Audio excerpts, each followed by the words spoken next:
up, YouTube? Brian VANDUYN here. Coming at you from the seat of my cab for the 2009 International.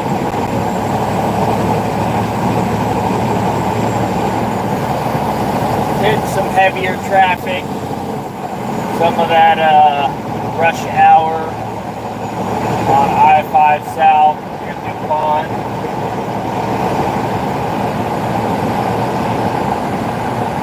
I wanted to do a little live stream and, talk to you guys about work ethics and like what you can expect, when you're running your own business.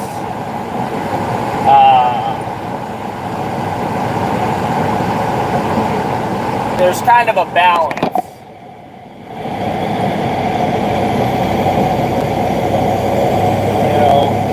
It starts out when you first start your business, you got to be willing to work non-stop 100% of the time, no breaks, easily. You got to be able to do that.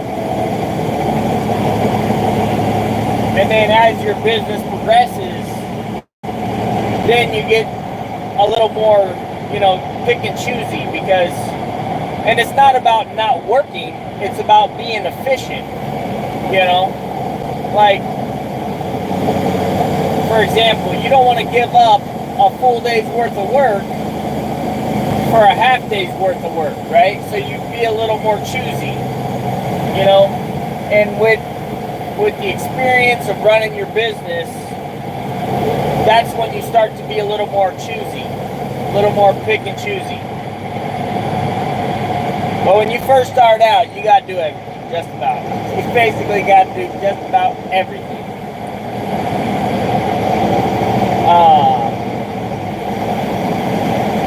Today was a pretty good day. Me and Brandon rode in the super dumps. We both got 4 loads done.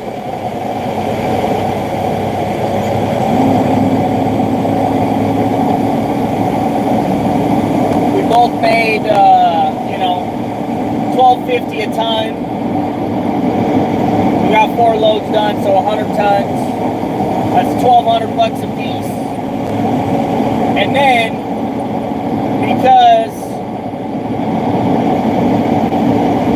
I got that, it's kind of like, I got a very strong work ethic. Some people call it being greedy. Some people call it being hungry. Some people call it hustling. You can call it whatever you want. I mean, it's just your work ethic, really. Are you willing to give up your relaxation time to make money time?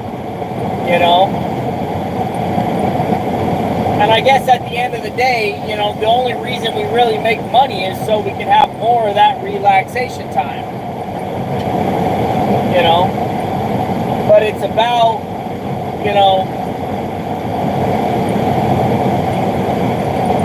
getting the work done, you know what I mean?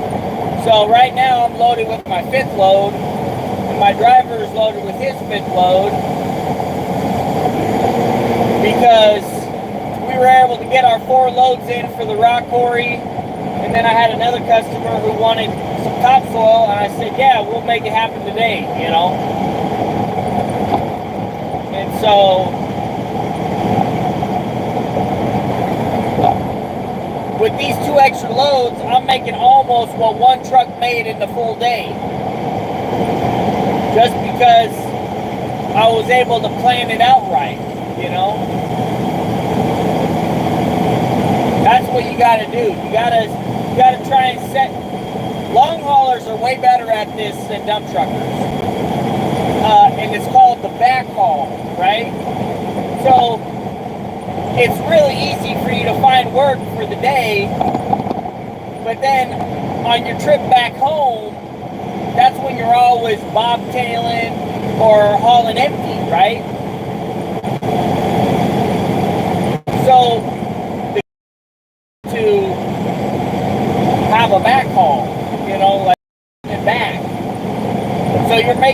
both ways, not just one way. You want both ways. You know?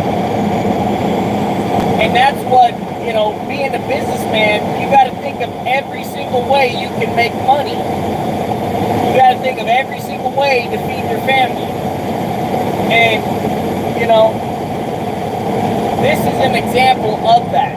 Like, we worked all day, we had a customer, we got another load to take home with us. You know? A lot of times in dump trucking, this is where you can make a lot of money. A lot of people don't know this, but one of the ways to make some big money in dump trucking is finding dump sites. Places where people want dirt. And the more dirt they want, the more money you can make. So let me give you an example of this. So I got this dirt job, hauling just some dirt. They got extra dirt, they need to get rid of it ASAP. The quarry's charging them $150 a load. Right? So what do? You find a dump site and you say, well, they're charging you $150. Mine's closer, so, you know, we can do faster rounds. I'll charge you $120 a load. Okay, so now you just made yourself an extra $120 an hour, just about, because now they're taking it to your dump site. Okay, so now you got the money coming in from you hauling, you got the money from them paying you to get rid of it, and then if you're a real baller, you'll be charging them to take the dirt. That's when you know you're a real baller. It's like, okay, you get paid by the hour, you're getting paid to get rid of the dirt, you're getting paid to drop the dirt off, and if you really, really, really set it up right, once you've done delivering that dirt, then you get paid to move it again. How many times can you get paid moving the same product? That's what you got to ask yourself. How many times can you get paid to move this dirt? And only move it once. You know? That's what you got to ask yourself. How many times can I get paid, you know, to do one thing?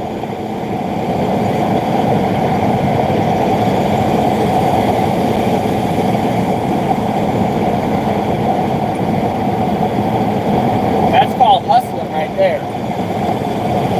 I've done that a few times, you know. Found a dump site, got paid to take it there, and they paid me because they wanted it. You know, and it don't gotta be a lot. You can start out small, you know.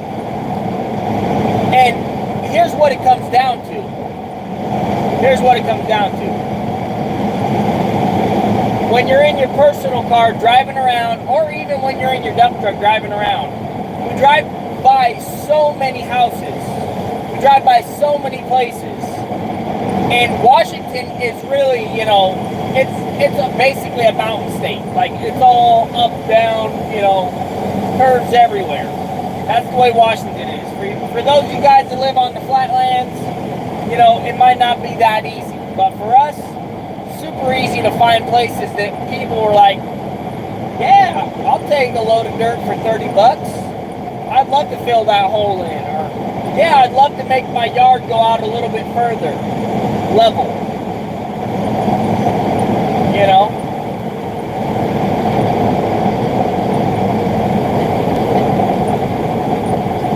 So, the trick is, you gotta, you gotta know how to explain yourself and tell the customer why you're getting paid for all this too, you know? Because if they ask, they're gonna ask you, you know, well, where'd you get this dirt? How'd you get it so cheap, you know?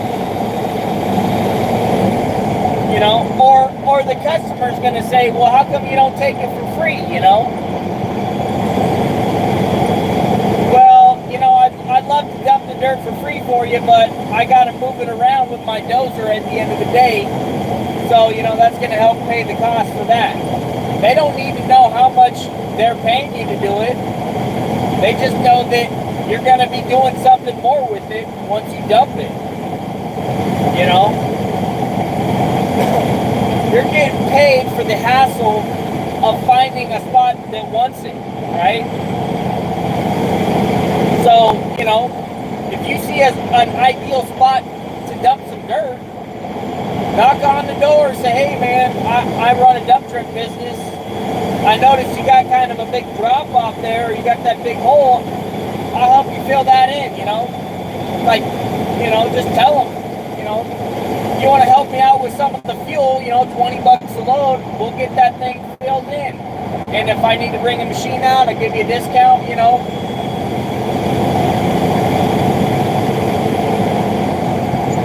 That's the way you do it, right there. You want to make some serious money? That's how you do it. That's how I made, you know, I made probably $10,000 in 1 week with just one truck. Just one truck, I made 10 grand. And that was because they needed a place to take the stuff badly. They didn't care what it costed. They needed it gone ASAP. They have time limits. They got time frames. You know, a lot of the smaller companies, they don't got time frames like the bigger companies. The bigger companies that are banging these jobs out, because they're not in it for, you know, so much the quality of job. They're in it for the quantity of the jobs. They have to do a certain amount of jobs to make it happen, right? They got to keep their workers busy. You know, they can't slow these jobs down, because that's when they start losing way more money than if they were to have just paid you whatever you wanted to get rid of the dirt. That's like this job I was telling you about. I made 10 grand in 1 week with one dump truck. Usually you only make, you know, 5 grand in a week. You know, $1,000 a day. Instead I made 10. Now why was that? Because they needed that material gone ASAP. They were a contractor from out of state, right? They don't know the area.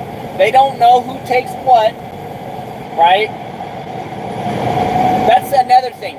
You know, when you get to my level, people are going to call you all the time. It happens to me almost every day. Hey man, where can I take this stuff? Where can I take this, Brian? Oh, what place takes mud up here? What place takes concrete and asphalt up here? I get these calls every single day just about. Brian, what's the closest place to this address that'll take this? When they start calling you like that, you better have a better answer than, oh yeah, Corliss takes that. You say, I got a spot that'll take that. This is what it charges. Boom. That's how you get your foot in the door to making more money than just hauling for them. And then you say, but you can only take it there if it's my truck delivering it. Sorry man, that's just the way it goes. That's my dump site, you know. You can only take it there if I'm hauling it. The homeowner only wants me there. They know me personally, and they don't want anybody else there tearing up their yard or whatever. Tell them whatever you got to tell them, you know. That's business. That's business. You know? And, you know, when I first, me and my brother, when my brother worked for me, we got into it one time. And he said, Brian, how can you charge these people this stuff if you don't even know what you're doing? You know? This was when I did my first, it wasn't a French drain. It was a, what was that called? I can't even remember what it's called now. I haven't done one in a while. Basically, the rainwater goes into a catch basin, and then it goes out to a drain field, and, you know, it's basically for the rainwater, right? So it's not just falling off the roof and landing on the ground. Yeah, you're controlling where the water goes, the storm water.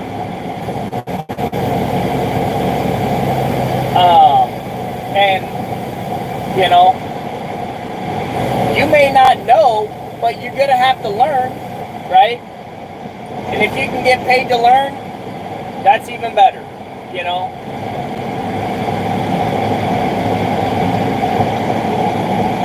That's even better. If you can get paid to learn, do it. Yeah, no, this ain't the Harley, Drew. This is definitely not the Harley. It's almost as loud as the Harley, though. Not quite, actually. The Detroit's way closer to the Harley than this is.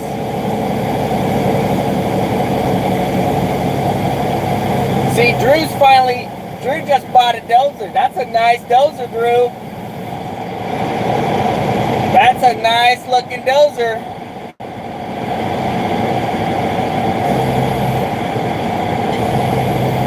You got to get paid as much as you can, and here's how you justify it. Your knowledge has to cost something. Your knowledge, your experience, it costs money for that, right? That costs money. Another thing that costs money, your relationships that you've made in the industries, that costs money. That is worth something. You got to charge for that. Now, is there a set number, like, oh, I know 25, you know, I know 30 other dump truckers, so I got to charge you an extra $250 a ton? It doesn't work quite like that. There's not like a specific number you just put on it, right? But the more you're in business, the more you know what you can get away with. The more you know what you can charge. And the trick is, here's the main trick. You're gonna, once you start your business, you're gonna have your main customers, right? So, for example, for me, my first year, I hauled only dirt. Just about, it was all dirt. Second summer, it was all asphalt, right? Third year, mostly hauling for the rock quarry, right? So, as my business progressed, I met all these people and I developed all these customers, right? You're going to have your customers that come back to you every single week or every other week. Keep those guys happy as much as you can. You charge them the fairest, most economical price you can. A lot of times they'll set the rate, but because you're doing volume for them, it makes up for it. Then you got the people that only use you when they need you. They only call you when they really need you. That's when the price goes up. Jack that price up a little bit more. They're not your average customer. They're not giving you the volume. So they gotta pay more because they're not giving you that, you know,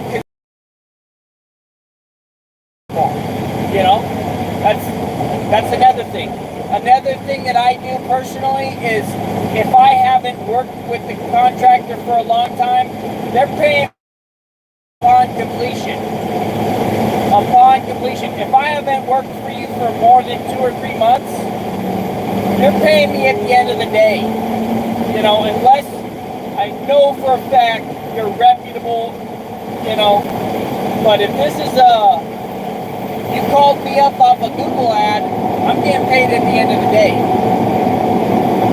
You know, if you're out of state, you're paying me the same day. You know, I'm not screwing around with that, waiting 30 days for somebody I don't even know. That ain't the way that works. You know? At least not in my that. Somebody else might do that.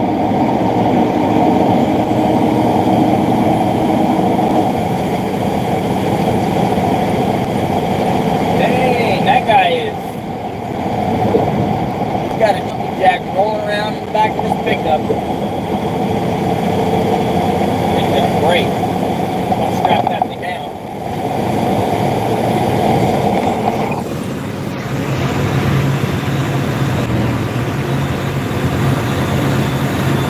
Dang! Yeah, that sucks, man. I feel your pain on that. Work ethic depends on what I'm getting paid. That is funny.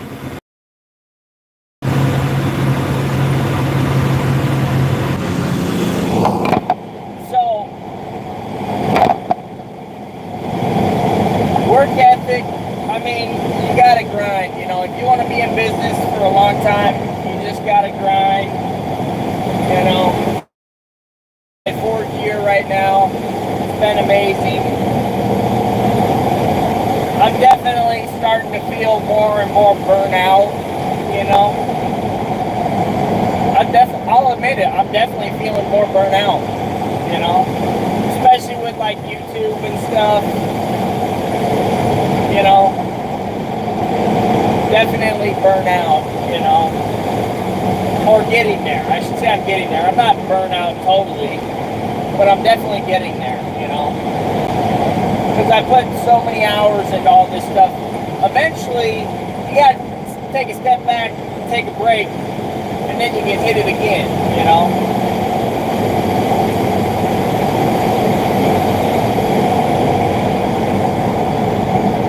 You keep setting these goals in front of yourself, like, I want to buy an excavator.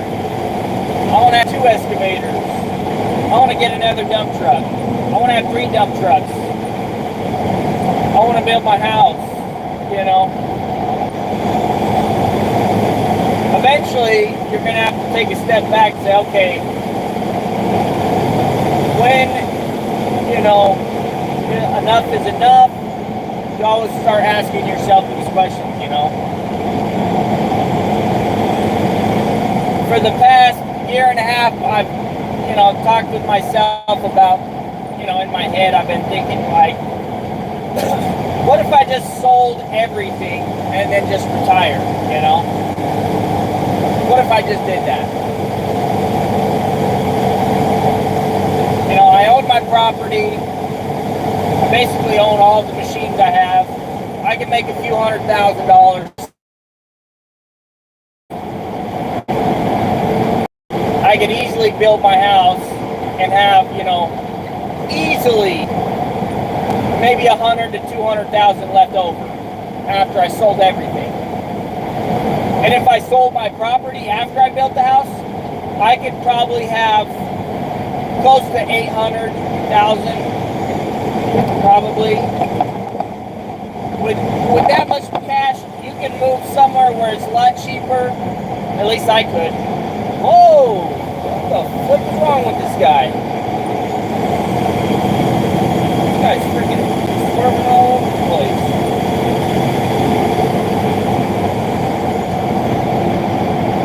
This guy's freaking acting like a maniac.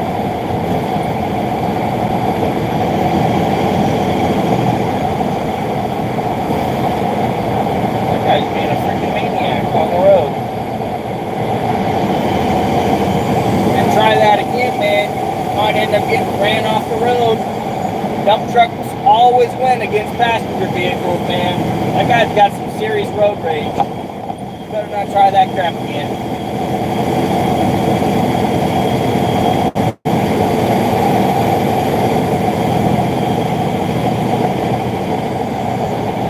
That's what passenger vehicles don't understand. 82,000 pounds, 4,000 pounds. That's like, bam! They don't even know what's gonna hit them, man. They don't even know it. They can't think, man. They in the road rage. See the guy's, he's on the side of the road trying to see past traffic. He's being an idiot, man. He needs to call the cops on this guy. One guy pissed him off 20 miles down the road, and now he's pissed at everybody. You know, or he didn't eat something. He probably needs to eat something. I get that way all the time. If I don't eat something, I start to get hangry. That guy's experiencing something right now, and it ain't safe. Whatever he's doing, he's going crazy.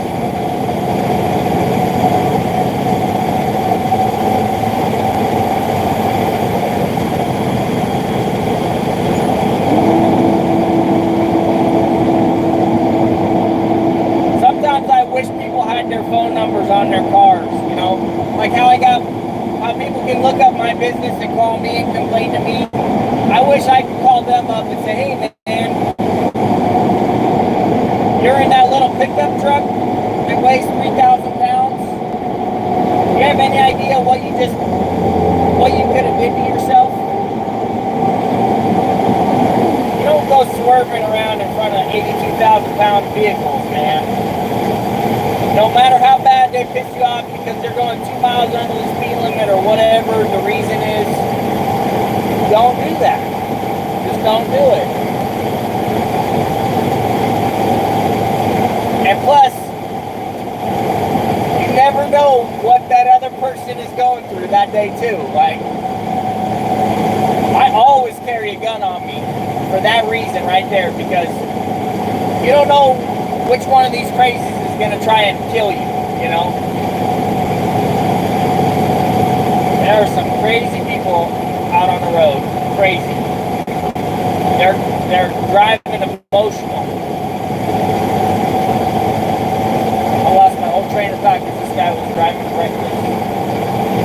I don't even know what I was talking about.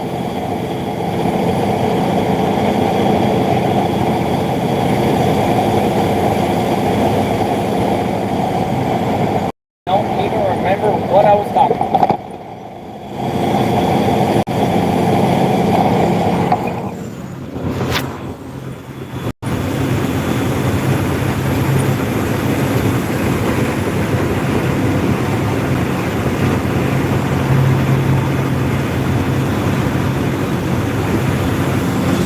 Start over. So, I mean, one of the guys that there's a lot of I have a lot of people that I really aspire to be like, you know, whether it's like a music artist or if it's a fellow business owner. If you look at the guys that are out there that are making it happen, you know, like let's just talk about like a music artist, for example. One of my favorite artists is Tom McDonald or Ryan Upchurch. Those guys are releasing videos on YouTube almost daily. It's at least weekly.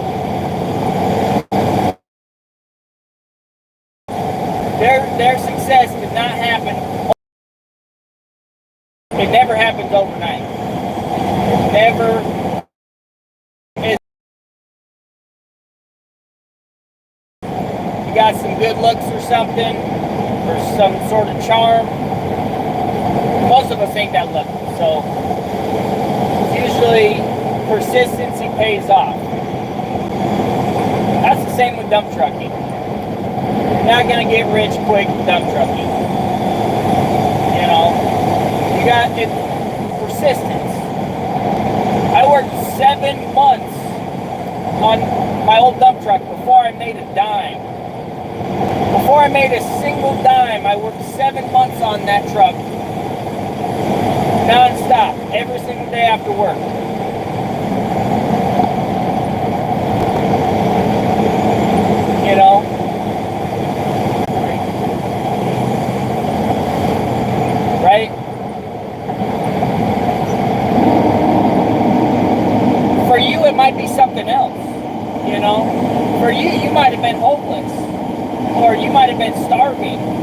never starved.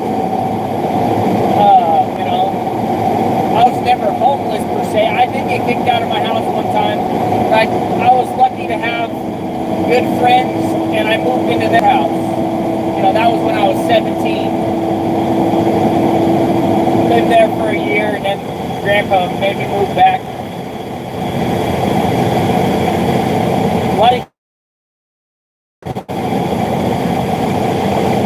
It's a long story. I'm not going to bore you with it. But, you know, I did grow up in the ghetto, though. Before I moved into Grandpa's house, the first 8 to 10 years of my life, I lived on Hilltop.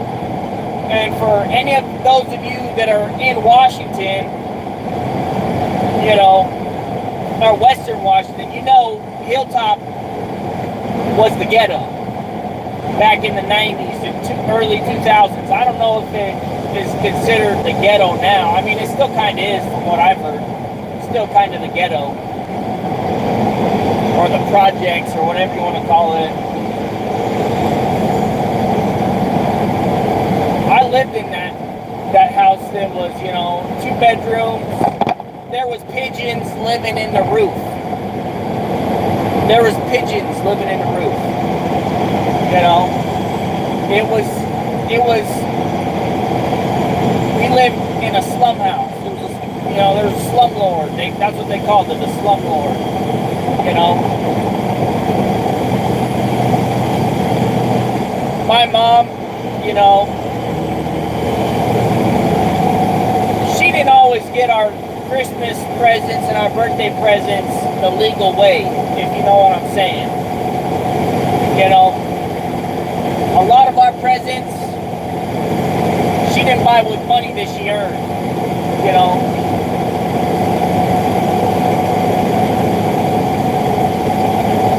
Anyways, that being bullied is what really drives me to work my butt off, you know, because another thing is I want my kids to have a better opportunity than what I had. I had a great opportunity with my grandpa teaching me a good work ethic, you know.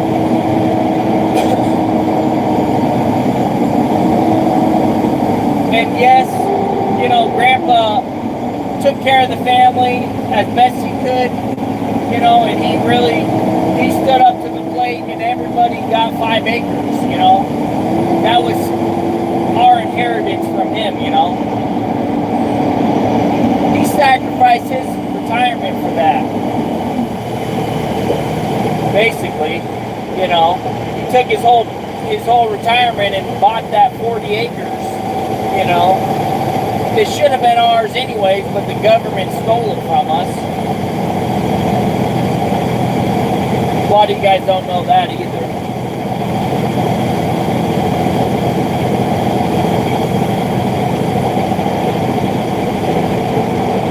I want my kids to have an opportunity that I never had, you know. And I know they're going to have an opportunity, you know. We've been kicking butt. You know, the question is are my kids going to run my business, or am I going to end up selling it all and having enough money to help them start their own business? That's what we kind of have to determine. If they want to take over what I got going, or if... Ooh, is that cop?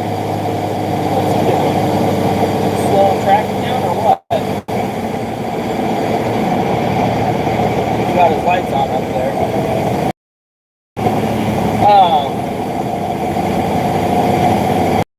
I don't know what we're going to do, you know. Who knows what we'll do. I'll probably just keep the business, keep growing it, because that's all I know, you know. I'm just good at it. I feel like it's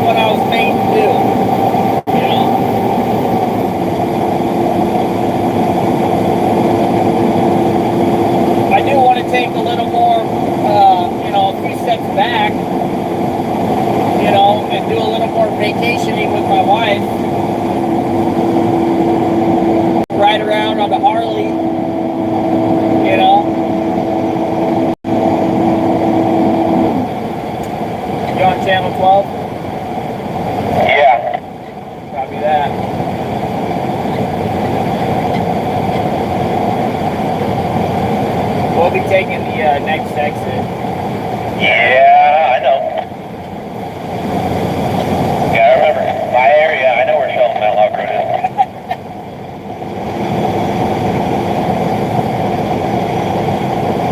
You might know the guy, maybe.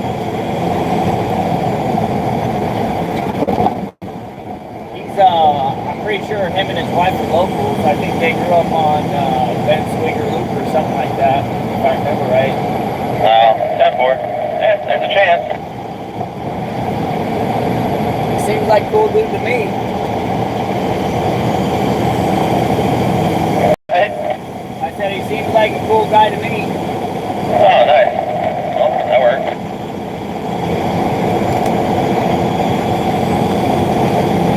I still haven't got nothing for tomorrow, so it looks like you and Rob are going to have a day off.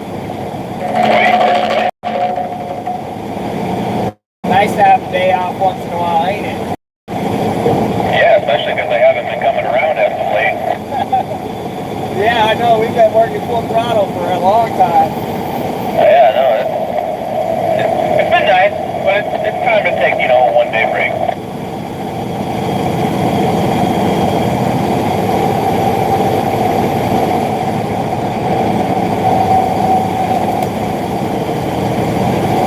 Yeah, tomorrow we were scheduled for work at the quarry, and then their customer dropped the quantity, like a buttload, so they had to cut trucks. We couldn't get rescheduled because it was already late in the day, so they already had everybody else on now their dispatches, so, But it could also be fucking that we're working for KLB tomorrow. They're notorious for sending shit in late. Yeah, that's true. There, so we'll see what happens.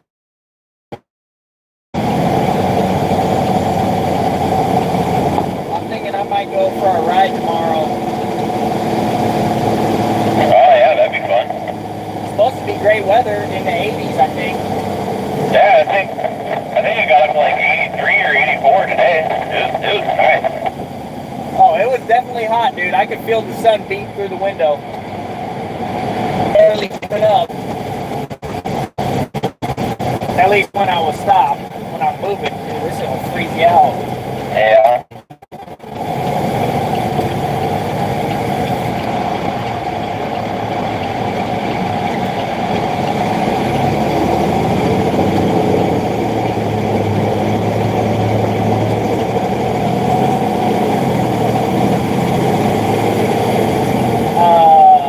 There is enough room to turn around. It's a little tight. You have to jockey around just a little bit, but we can probably both fit in there and lift the strong arm once we get in, I think. That works. I'll just wait on the road until you remember for sure, see for sure. Oh yeah, no, there's definitely room for both of us in there. Oh, okay, 10-4.